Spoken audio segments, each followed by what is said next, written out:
예배 회복을 주제로 말씀을 우리가 나누고 있는데요. 오늘 네 번째입니다. 한번 따라하겠습니다. 뜻을 정한 예배. 예배함에 우리가 뜻을 정하는 것이 필요합니다. 아주 오래된 가구와 미술 작품을 전시하는 한 박물관에 사람들이 자꾸만 전시되어 있는 전시물을 만져서 문제가 되었습니다. 워낙 오래된 것들이기 때문에 자칫 훼손될 수 있으니까 곳곳에 만지지 마시오 이렇게 금지 표지판을 붙여 놓았지만 그 표지판이 오히려 사람들의 호기심을 자극해서 만지는 사람이 줄지 않았습니다. 그런데 한 사람의 기발한 아이디어로 이 문제가 단번에 해결이 되었습니다. 어떤 아이디어였을까요? 표지판 문구를 바꿨습니다. 어떻게 바꿨을까요? 만진 후에는 반드시 손을 씻어야 합니다. 이렇게 바꾸어 써 놓았습니다.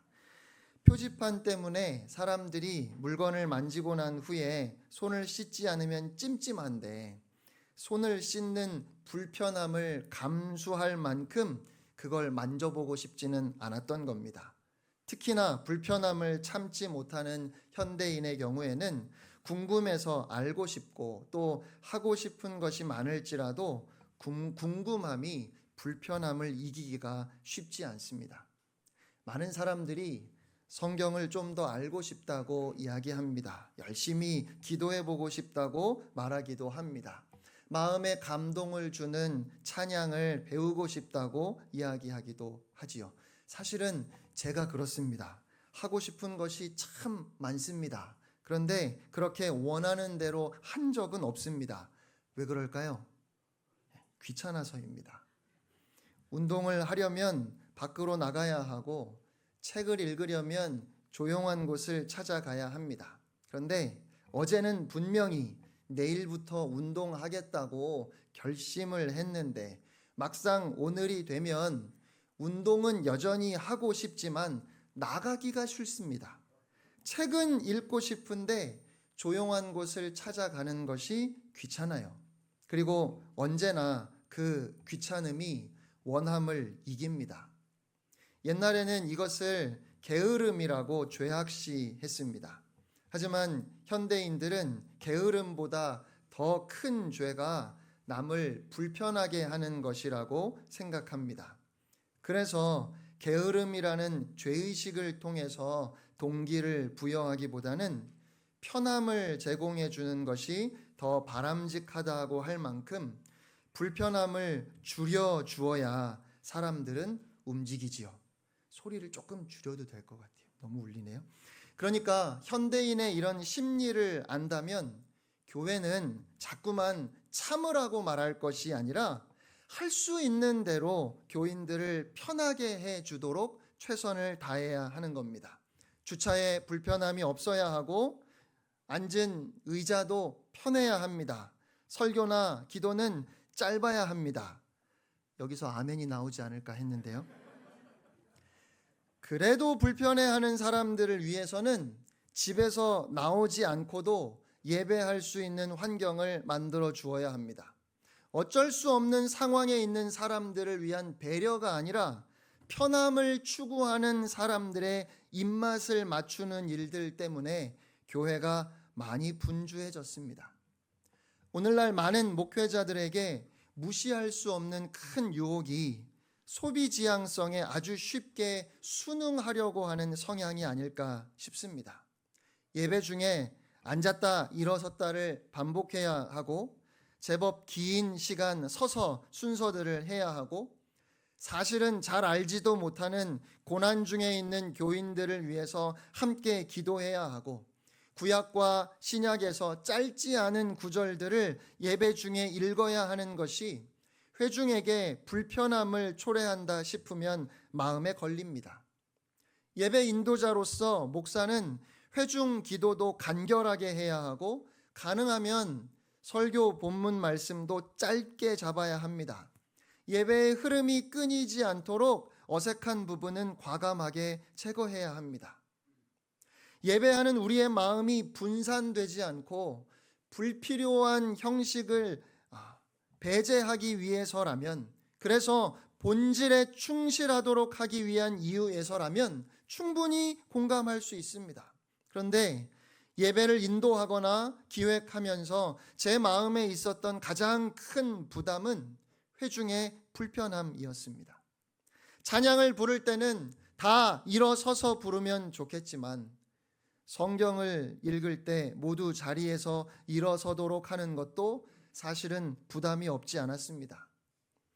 교인들을 위한 참회와 간구의 기도에 조금 더 긴 시간을 할애하고 싶지만 지루해할 일부 회중을 생각하니 그와 같은 기도의 필요성에 대해서 교인들을 설득하기보다는 새로 오는 교인들에게 늘 그 필요성을 말하는 것이 어렵다는 핑계로 어쩔 수 없이 짧게 하거나 생략하는 것이 낫겠다 싶었습니다. 예배를 진행하고 순서를 결정하는데 가장 중요한 요소는 교인들의 불편함이니까요. 그런데 바로 여기에 문제가 있습니다. 왜냐하면 예배는 나의 만족, 나의 편함을 추구하는 소비적인 행위가 결코 아니기 때문입니다. 오히려 그 반대지요. 나의 주인됨을 부인하고 나의 마음, 나의 감정을 내려놓고 진정한 주인이신 하나님 앞에 감사와 섬김의 고백을 올려드리는 것, 그렇게 희생과 헌신의 행위가 바로 예배입니다. 물론 그래서 마치 고행이 최고의 경건인 양 일부러 불편함을 추구해야 하는 것은 아니지만 편함에 지나치게 가치를 부여하는 것도 우리가 조심해야 하는 겁니다. 오히려 그 편안함이 때로는 예배를 방해할 수 있음을 인정하고 우리의 죄성에서 비롯된 것으로 보이는 그 편안과 편리를 추구하는 본성에 대한 저항이 오늘 우리가 하나님 앞에 드리는 예배에 있어야 하는 겁니다. 다니엘과 세 친구는 뜻을 정하고 왕의 음식과 포도주를 마시지 않기로 했습니다. 왜 다니엘이 왕이 주는 음식을 거부했는지는 우리가 정확하게 알 수 없어요. 말씀을 보면 왕의 음식과 포도주가 자신을 더럽힐 수 있다고 생각한 것은 분명한데 그것이 유대인에게 금지되었던 음식이기 때문일 수도 있고 당시 유대인들도 마셨던 포도주까지 마시지 않겠다 한 것을 보면 좋은 음식으로 자신들을 회유해서 바벨론화하려 했던 왕의 의도를 알았기 때문에 그래서 넘어가지 않으려고 그렇게 마음을 정한 것이었을 수도 있습니다. 그런데 제가 하고 싶은 질문은 굳이 그럴 필요가 있었을까 하는 겁니다. 음식이 사람을 만든다. 먹는 것을 보면 그 사람을 알 수 있다. 이런 말도 있기는 하지만 또 그 말이 상당히 공감이 가는 말이기는 하지만 엄밀히 말해서 먹는 음식이 사람을 부정하게 만드는 것은 아닙니다. 예수님도 말씀하셨지요. 입으로 들어가는 것이 사람을 더럽게 하는 것이 아니라 입에서 나오는 그것이 사람을 더럽게 한다. 더욱이 지금 다니엘과 친구들은 나라가 망하고 포로로 끌려와서 어쩔 수 없이 왕이 주는 음식을 먹게 된 겁니다. 그러니 그냥 음식은 주는 대로 먹으면서 내 마음을 지키기 위해 신앙을 지키기 위해서 열심히 기도하면 되지 않았을까요? 이렇게 생각하면 다니엘과 친구들이 뜻을 정했다는 것이 그렇게 대단하게 보이지 않습니다. 다니엘의 요구에 환관장이 난색을 보이지요. 그들의 얼굴이 초췌해 보이면 왕이 자기에게 책임을 물을 텐데 안 된다고 했습니다. 그러니까 다니엘이 열흘만 시험해 보라고 환관장을 설득했고 그래서 열흘 동안 시험해 보았더니 어떻게 되었죠? 왕의 음식을 먹었던 소년들보다 다니엘과 친구들의 안색이 더 좋고 건강해 보였습니다. 그런데요, 여러분, 이것도 생각해 보면 그렇게 감동적이지 않습니다. 여러분 중에도 한 열흘만 고기 안 드시고 채소 드시면 턱에 선이 살아나고 나왔던 배도 들어가서 보기에 훨씬 좋을 분들이 계실 거예요. 아니 사실 열흘 동안 왕이 주는 음식을 먹지 않고 채소와 물만 먹었는데 왕이 내린 음식을 먹은 다른 소년들보다 그 얼굴이 더 보기 좋았다는 것이 지금 이들이 처한 상황을 생각해 보면 무슨 의미가 있습니까? 지금 나라가 망해서 포로로 끌려온 막막한 상황에서 역사의 주인 되신 전능하신 하나님이 다니엘과 그 친구들과 함께 하셨던 결과가 채소랑 물밖에 안 먹었음에도 왕의 음식을 먹은 다른 소년들보다 얼굴이 보기 더 좋았다는 것이라니 저는 오히려 답답합니다. 아니 이게 무슨 대단한 일이냐는 말이지요. 그들의 얼굴이 더 좋아 보였는데 그래서 뭐가 달라졌습니까? 달라진 게 아무것도 없지 않습니까? 여러분 오늘 제가 아침부터 기분이 안 좋은 걸까요? 도대체 지난주에 무슨 일이 있었길래 속이 베베 꼬인 것처럼 이렇게 까칠할까요? 그런데 여러분 바로 이것이 지금까지 제가 했던 이런 이야기들이 많은 현대 그리스도인들이 세상과 적당히 타협하면서 내세우는 변명들입니다. 오늘 많은 교인들이 이러한 논리로 자신을 변호하고 있다는 겁니다. 오늘 그리스도인들은 하나님의 사람이라고 하는 우리의 정체성을 보일 수 있는 그 어떤 뜻도 정하려 하지 않습니다. 어차피 자꾸 넘어지기 때문에 소용이 없다 말하고 어디에 어떻게 선을 그어야 할지 잘 모르겠다고 말하고 지금은 너무 힘들어서 아직은 아니라고 말하고 아니 왜 꼭 그렇게 해야 하느냐고 말하고 나 하나 그렇게 한다고 뭐가 달라지겠느냐고 그렇게 이야기를 하는 거죠. 그래서 오늘 그리스도인들은 어떠한 신앙적인 결단도 어떠한 뜻도 스스로 세우려고 하지 않아요. 요즘 시대가 무엇이든지 결정을 못하는 시대임은 틀림이 없습니다. 한국 사회가 점점 더 심각한 햄릿 증후군에 시달린다고 하지요. 작은 것도 결정을 못하는 그런 결정장애를 햄릿 증후군이라고 해요. 요즘 시대의 젊은이들을 maybe generation이라고 그렇게 부른답니다. 젊은이들이 제일 많이 하는 말이 maybe, 글쎄, 아마도, 어쩌면 뭐 이런 단어라는 거예요. 너무 선택의 폭이 넓다 보니 무엇이든 결정을 내리는 것이 어려워졌습니다. 저도 할 말이 없는 건 교회 사무실에서도 매일 점심을 뭘 먹을까 결정을 못해요. 그런데요, 현대인들의 이 망설임과 애매함은 단순히 선택의 폭이 넓어서만은 아닌 것 같습니다. 결정장애는 인생의 궁극적인 목적을 편함과 자기 만족에 두기 때문일 수 있습니다. 우리가 선택을 못하는 이유는 우리의 삶의 궁극적인 목적과 기준을 잃어버렸기 때문이라는 겁니다. 다시 말씀드리면 선택의 폭이 너무 넓어서 다양한 선택지가 있어서 그래서 망설이기도 하지만 어쩌면 정말 뭘 원하는 것인지 나도 잘 모르겠어서 무엇이 나에게 더 편하고 더 좋을지 그걸 모르겠어서 유일한 기준이 되는 하나님의 말씀을 잃어버렸기 때문에 그래서 결국은 선택을 못한다는 말입니다. 그렇게 나는 지금 무엇을 위해 살고 있는지 삶의 목적과 방향을 잃어버렸기 때문에 뭘 해야 하는지 뭘 하고 싶은지 모르겠어요.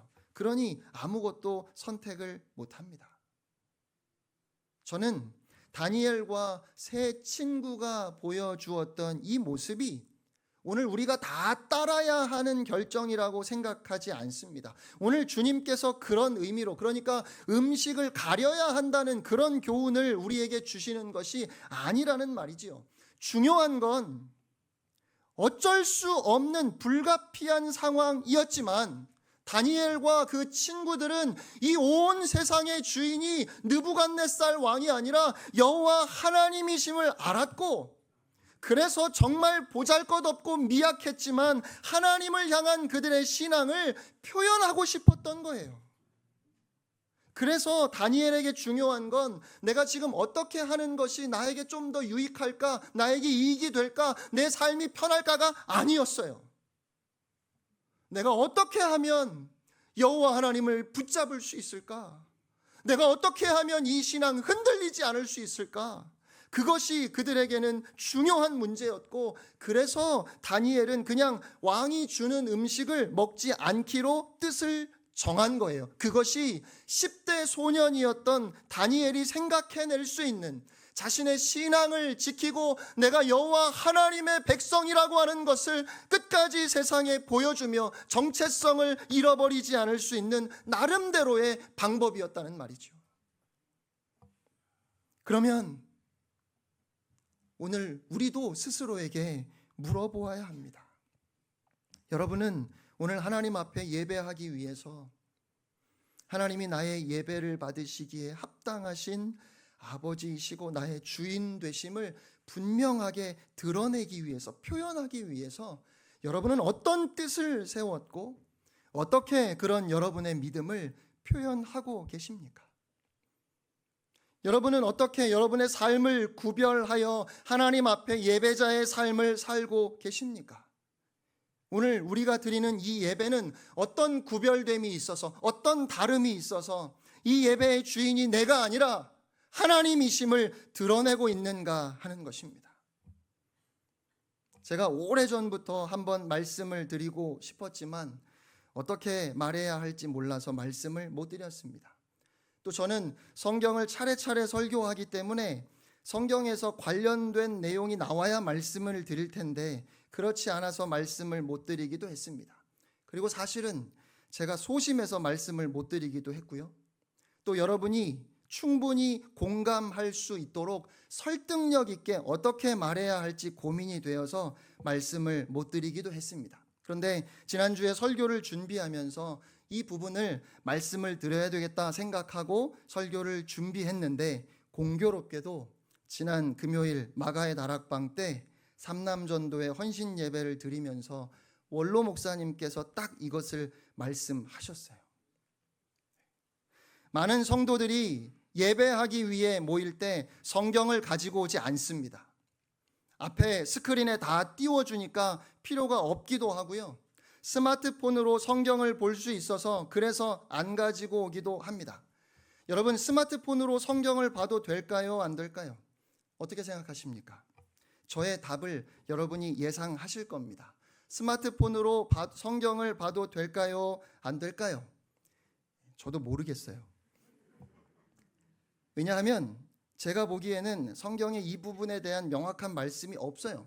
그런데 사실은 없는 게 당연하지요. 왜냐하면 성경이 기록될 때는 스마트폰도 없었고 여러분이 가지고 계시는 성경책도 없었으니까요.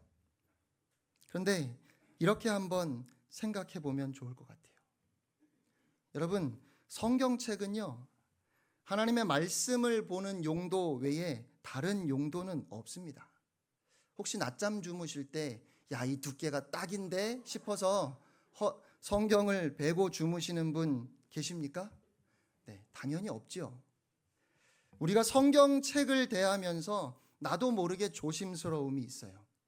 개역 한글 성경을 보다가 개역 개정 성경으로 바뀌면서 전에 모시던 성경책이 아마 여러분의 집에 있을 거예요. 아니, 개역 개정 성경이 다 있는데 보지도 않는 개역 한글 성경이 왜 집에 있을까요? 못 버려서 그래요. 버릴 수가 없어요. 그렇게 성경책을 대하는 우리의 마음이 조심스러운 거예요. 그러면 스마트폰은 어떻습니까? 스마트폰은 수십 가지, 수백 가지 용도가 있습니다. 스마트폰 안에 들어있는 성경은 그 가운데 하나일 뿐이지요. 여러분, 평소에 스마트폰으로 뭐 하시나요? 이 사람 저 사람과 통화하면서 별별 얘기를 다 하잖아요. 스마트폰 가지고 드라마도 보시고요, 뉴스도 보시고요, 게임도 하고요. 그러다가 그 스마트폰 들고 와서 성경도 보는 거예요. 여러분, 거기에 무슨 조심스러움이 있을까요? 무슨 구별됨이 있을까요? 하나님 앞에 예배하기 위해 오면서 오직 말씀을 보는 용도로만 쓰이는 성경을 들고 나오는 마음과 성경도 없이 스마트폰 들고 오는 마음이 같을 수 있을까요? 스마트폰으로 성경을 보는데 비록 소리는 안 나게 해놨지만 카톡이 왔어요. 어떻게 해야 되죠? 읽어야죠. 궁금한데. 그러니 그렇게 드리는 예배가 참된 예배, 온전한 예배, 하나님이 받으시는 예배가 되겠습니까? 저는 뭘로 성경을 볼까요? 저는 요즘 성경책보다 이 태블릿 PC로 성경을 많이 봅니다. 성경책으로 보면 한 가지 번역밖에 없잖아요. 태블릿 PC로 제가 성경을 볼 때 개역개정, 새번역, 우리말, 쉬운 성경 이렇게 네 가지 번역의 한글 성경을 보고요. 영어 성경은 ESV, NIV, NLT 이렇게 세 가지를 7가지 번역을 볼 수 있어요. 비교해서 볼 수 있어요. 그러니까 성경책으로 보면 7권을 펼쳐야 되는데 태블릿으로 보면 그냥 한 번에 7가지 번역을 제가 볼 수 있는 거죠. 그런 편리함 때문에 저는 이 태블릿 PC로 성경을 보는데요. 그 대신 앞서 말씀드린 그런 부분 때문에 제가 이 PC를 새로 구입했어요. 이 비싸요. 네. 오래 할부로 구입해가지고 네. 아직 3분의 1도 못 냈어요. 네. 근데 그렇게 구입하고 저는 이 태블릿 PC로 성경이랑 설교를 준비하면서 보는 몇몇 책들 그리고 지금처럼 이렇게 설교할 때만 이 태블릿 PC를 씁니다. 그리고 한 가지 더 찬양을 들을 때는 써요. 성경책에 찬송가는 합본돼 있잖아요. 그래서 찬양 듣는 건 괜찮겠다 싶어서 찬양을 검색해서 들을 때만 씁니다. 그 외에 이 태블릿으로는 아무것도 안 해요. 제가 케이스를 빨간색으로 해놨죠. 제가 빨간색을 좋아해서 해놓은 게 아니라 요즘은 금색이 더 많지만 저희 아버지께서 저에게 처음 사주셨던 성경책은 빨간색이었거든요. 그래서 제가 빨간색으로 케이스를 씌워놓고 그렇게 이 PC를 사용해요. 그러니까 무슨 얘기인지 아시겠죠? 여러분도 다 그렇게 하시라는 것이 아니라 저는 저 나름대로 그렇게 뜻을 정했어요. 편리한 것도 필요하고 그러면서도 조심스러움도 있어야 될 것 같고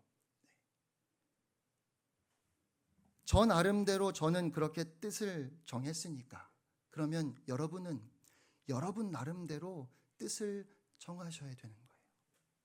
어떻게든지 하나님 앞에 구별됨이 조심스러움이 우리 앞에 있어야 되잖아요. 여러분 예배하러 오실 때는 편한 옷을 입고 오는 것이 아니라 준비한 옷을 입고 오셔야 됩니다. 예배를 말 그대로 풀어보면 예도 예, 절배 그러니까 예를 갖추어 절하다, 인사하다라는 뜻이에요. 여러분 존경하는 분에게 어려운 분에게 인사하러 갈 때 입는 옷부터 신경을 쓰시지요.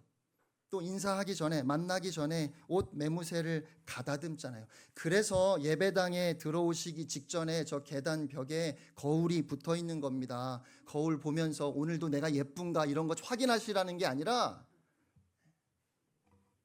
죄인된 꼬라지를 알고 그래서 예배당에 들어오기 전에 한 번 더 나를 보면서 최대한 조심스럽게 헝클어진 머리도 옷 매무새도 매만지라는 거죠. 그렇게 거룩하신 하나님 앞에 나와서 예를 갖추어 인사하는 것이 예배인데 아무렇게나 내가 편한 옷을 입고 와도 괜찮겠습니까? 새 옷을 입으라는 것이 아니라 비싼 옷을 입으라는 것이 아니라 깨끗하게 빨아서 다려서 단정하게 입어야 하지 않겠습니까? 이건 개인에 따라 차이가 있을 수는 있어요. 저처럼 성격이 워낙에 까칠한 사람도 있지만 나는 나름대로 최대한 신경을 써서 단정하게 입는다고 입었는데 다른 사람이 보기에는 영 어설픈 사람들 있잖아요. 그렇죠? 그런 경우에는 괜찮아요. 당연히 괜찮지요. 왜요? 그렇게 준비한 그 사람의 마음을 하나님이 아시니까요. 그러니까 여러분이 옷 입은 것을 다른 사람과 비교할 필요는 없어요. 내가 제일 잘 알지요. 내가 이 옷을 어떻게 입었는지. 하나님 앞에 나아가매 조심스러워서 옷을 꼭 빨아서 깨끗한 옷을 입고 가야지. 잘 다려서 구겨지지 않은 옷을 입어야지. 제가 어렸을 때 저희 할머니가 헌금하실 돈을 다리미로 다리시는 것도 제가 봤어요. 항상 빳빳한 새 돈이 있으면 헌금하신다고 따로 두셨는데 그날은 그렇게 깨끗한 돈이 없으셨나 봐요. 토요일 저녁에 돈을 다리고 계시더라고요.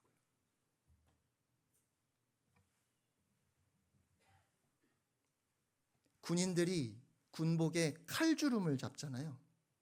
제가 군에 있을 때 대대장이 바뀌면서 연대장에게 처음 인사를 하러 왔는데 제 사무실이 연대장실 바로 옆에 있어서 잠시 제 사무실에 들어와서 연대장님을 기다리는데 계속 서 있는 거예요. 제가 의자를 내어드려도 앉지를 않고 서 있어요. 아무리 제 사무실이지만 저보다 한참 계급이 높은 중령이 서 있는데 제가 불편해서 앉아 있을 수가 없잖아요. 그래서 좀 앉으시라고 했더니 연대장에게 첫 인사인데 옷이 구겨진다고 그냥 서 있겠다고 하더라고요. 군대에서는 상급자에게 인사하는 것도 그렇게 신경을 쓰는데 오늘 우리는 살아계신 하나님, 거룩하신 주님, 온 세상의 창조주이시고 우리의 주인이신 그 하나님 아버지 앞에 인사하면서 옷은 아무렇게나 대충 입고 와서 스마트폰으로 성경 보면서 드리는 그 인사, 그 예배 모르겠어요. 과연 하나님이 받으실지. 물론 불편함을 추구함이 경건은 아닙니다. 하지만 편안함에 우선적인 가치를 부여하는 것도 틀린 겁니다. 그러니까 균형이 중요하겠지요. 그런데 오늘 현대 사회가 지나치게 나의 편함을 추구하고 있기 때문에 오늘 우리는 의도적으로라도 불편함을 택하는 그것이 우리가 예배에서 보일 수 있는 자기 부인이 아닐까 싶습니다. 그래서 조금 심할 수 있겠다 싶지만 이렇게 말씀드리고 싶습니다. 오늘 이 예배가 육체적으로든 영적으로든 전혀 불편함이 없다면 여러분 다시 생각해 보세요. 내가 지금 거룩하신 하나님 앞에 어떻게 예배하고 있는지 우리의 마음을, 우리의 모습을 점검해 보아야 합니다. 사랑하는 여러분, 불편함을 감수할 수 있는 사람만 예배를 예배되게 할 수 있습니다. 내가 중심이 아니라 하나님이 중심이라면 하나님, 이 불편함에 나의 마음이 무너지지 않게 하소서. 이 기도가 예배하는 우리에게 정말 필요한 기도이겠다 싶습니다. 내 감정이 중요한 게 아니잖아요. 내 기분이 중요한 게 아니잖아요. 우리 하나님은 우리의 예배를 받으시기에 합당하신 하나님이십니다. 지금 우리의 상황이 어떠하든지, 형편이 어떠하든지, 마음이 어떠하든지 우리는 하나님께 예배함이 또한 마땅합니다. 불편함 중에도 거기에 존재하는 의미를 더 많이 생각하는 우리들이 되어야 하겠습니다. 왜냐하면 하나님 아버지께 예배하기 위해 모인 우리는 절대로 어떤 공연장에 가 있는 관객이 아니기 때문에 그렇습니다. 사랑하는 성도 여러분, 뜻을 정하셔야 합니다. 나는 어떻게 하나님 앞에 나의 몸과 마음을 준비할 것인지, 나는 어떻게 하나님 앞에 나의 그 조심스러움을 표현할 것인지, 내가 예배자임을 드러내기 위해서 어떤 모양으로든 자꾸만 나의 편함을 추구하는 그런 우리의 본성에 저항해야 합니다. 그래서 앞으로 수시로 우리 교회에 스크린이 고장이 날 거예요. 예배 드리러 오셨는데 앞에 아무것도 안 나오면 그냥 그런가 보다 하세요. 수시로 고장 날 거예요. 찬송가 가사도 안 보여드릴 거고요. 성경 일일이 찾아서 확인하셔야 돼요. 그렇게 예배 드릴 겁니다. 오늘 본문의 다니엘과 세 친구처럼 그렇게 뜻을 정하고 그 구별됨으로, 그 거룩함으로 하나님 아버지께 예배하는 저와 여러분이 될 수 있기를 간절히 소원합니다.